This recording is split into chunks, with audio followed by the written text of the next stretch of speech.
Assalamualaikum warahmatullahi wabarakatuh. Salam dan bahagia. Perkenalkan, kami dari kelompok 3 akan mempresentasikan hasil diskusi kami yang berjudul Proses Klarifikasi Isu-isu Organisasi. Slide pertama yaitu ada pengembangan organisasi. Apa sih pengembangan organisasi itu? Nah, di sini ada menurut Middlemiss dan Heath pada tahun 1988, pengembangan organisasi adalah sarana sistem untuk perubahan terencana yang melibatkan seluruh organisasi dan dimaksudkan untuk meningkatkan efektivitas organisasi. Penerapan proses yang luas dari pengetahuan ilmu perilaku untuk pengembangan yang direncanakan dan penguatan strategi, struktur, dan proses organisasi untuk meningkatkan efektivitas organisasi. Pengembangan organisasi adalah suatu pendekatan sistematik, terpadu, dan terencana untuk meningkatkan efektivitas organisasi serta memecahkan masalah-masalah yang merintangi efisien pengoperasian pada semua tingkatan. Pengembangan organisasi merupakan salah satu bidang pengembangan dari manajemen SDM, di mana pengembangan organisasi fokus membantu perusahaan dalam mencapai peningkatan kerja yang berkelanjutan melalui SDM-nya. Selanjutnya ada menurut para ahli. Yang pertama, menurut Werner Brook, pengembangan organisasi adalah proses perubahan terencana dalam budaya organisasi melalui pemanfaatan teknologi, ilmu perilaku, penelitian, dan teori. Lalu menurut Richard Beckard, pengembangan organisasi merupakan upaya terencana seluruh organisasi dan dikelola dari atas untuk meningkatkan efektivitas dan kesehatan organisasi melalui interferensi terencana dalam proses organisasi dengan menggunakan pengetahuan ilmu perilaku.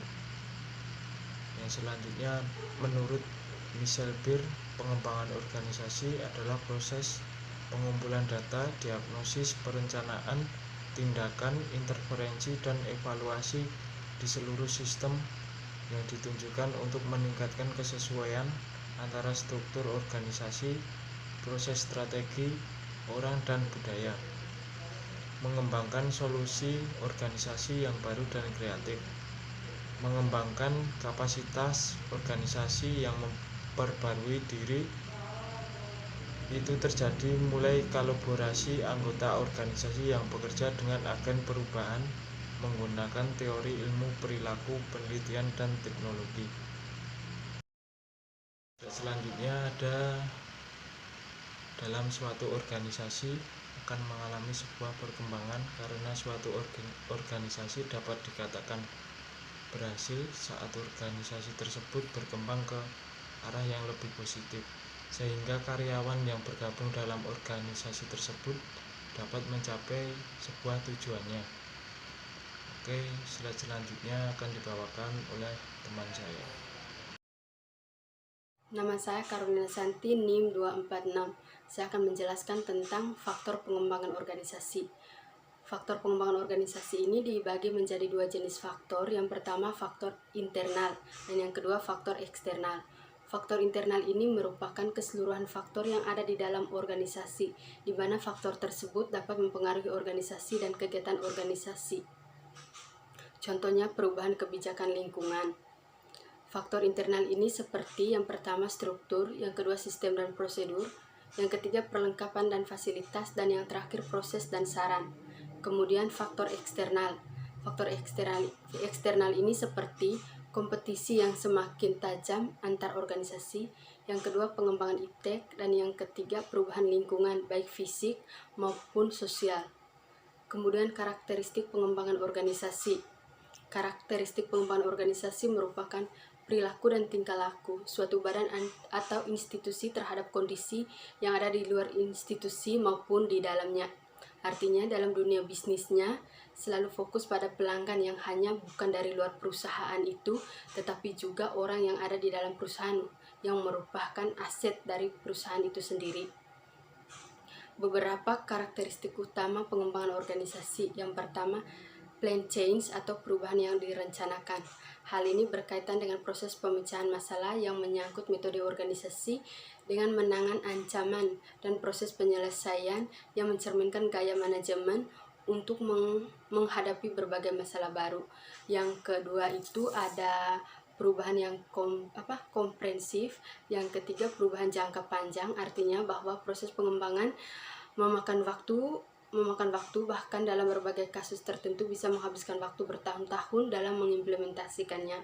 Dan yang terakhir, partisipasi pengantar perubahan, artinya dalam pengembangan organisasi dirancang untuk meningkat efektivitas individu dan mendorong penyesuaian dan pertumbuhan pribadi. Salam dan bahagia, perkenalkan nama saya Gervasius Lasang, NIM 2018-008-299. Baik, saya akan menjelaskan tentang perencanaan strategi dan pengembangan organisasi. Beberapa hal yang harus diperhatikan dalam perencanaan strategi dan pengembangan organisasi dibagi atas dua bagian. Yang pertama, pengaruh eksternal dan pengaruh internal. Pengaruh eksternal itu fokus dengan memperhatikan kesempatan dan ancaman di segala aspek, baik ekonomi, politik, teknologi, budaya, dan lainnya, yang semua variabel itu akan membentuk karakter organisasi. Yang kedua, pengaruh internal merupakan evaluasi sumber daya manusia dan struktur organisasi dengan tujuan mengukur kesiapan sumber daya manusia atau input. Selanjutnya, metode perubahan dan pengembangan organisasi. Ada beberapa teknik yang sering digunakan. Yang pertama, sensitivity training. Yang kedua, team building. Yang ketiga, survei feedback. Yang keempat, transactional analysis atau TA. Selanjutnya, membangun kontrak dan masalah proses interpersonal organisasi. Membangun kontrak. Pembuatan kontrak memungkinkan perusahaan untuk mempekerjakan produsen untuk memproduksi produk mereka di negara lain.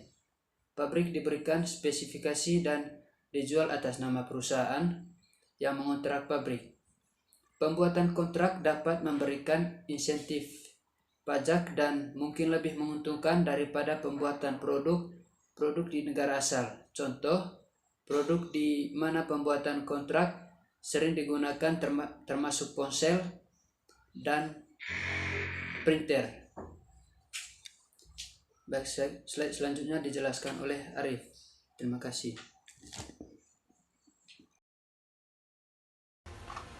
Baik, selanjutnya adalah tujuan pembuatan kontrak. Jadi tujuan pembuatan kontrak ini adalah untuk membuat keputusan yang baik tentang bagaimana melakukan proses pengembangan organisasi.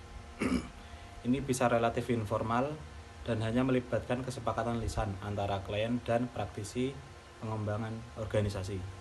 Jadi dalam pembuatan kontrak ini nanti terjadi suatu kesepakatan antara klien dan praktisi pengembangan organisasi membahas tentang bagaimana melakukan proses pengembangan organisasi tersebut, yang mana nanti akan mendapatkan hasil atau terjadinya keputusan yang baik agar proses pembuatan kontrak ini berjalan dengan yang diinginkan.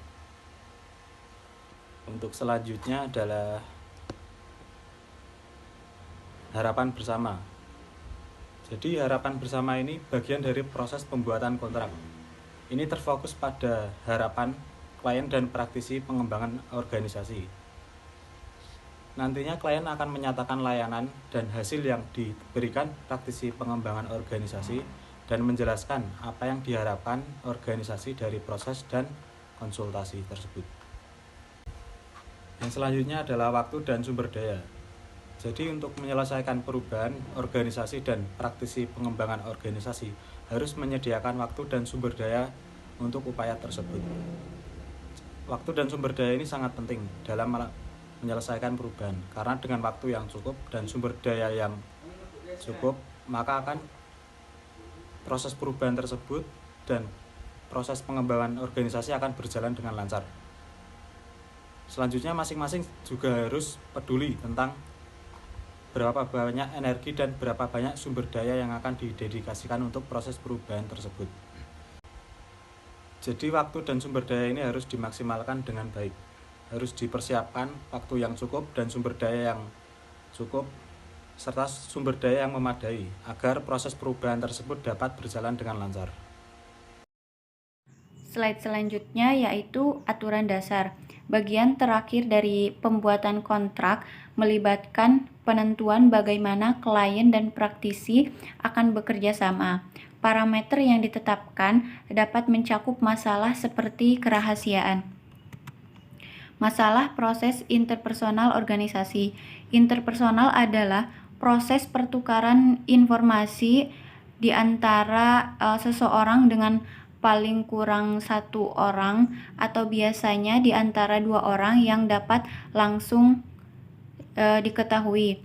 Sebaliknya, organisasi adalah kumpulan beberapa orang yang bekerja bersama-sama untuk mencapai tujuan tertentu. Organisasi adalah unsur yang dibutuhkan dalam kehidupan bermasyarakat dengan beberapa alasan. Seperti organisasi digunakan untuk mendapatkan sesuatu yang tidak mungkin dapat kita lakukan sendirian. Dengan bekerja sama antar individu-individu dapat menyelesaikan tugas-tugas yang apabila dikerjakan seorang diri tidak akan tercapai. Selanjutnya yaitu dalam kebanyakan kasus, ekspektasi klien, sumber daya, dan persyaratan kerja telekomunikasi tidak akan sesuai dengan persyaratan esensial dan diinginkan praktisi.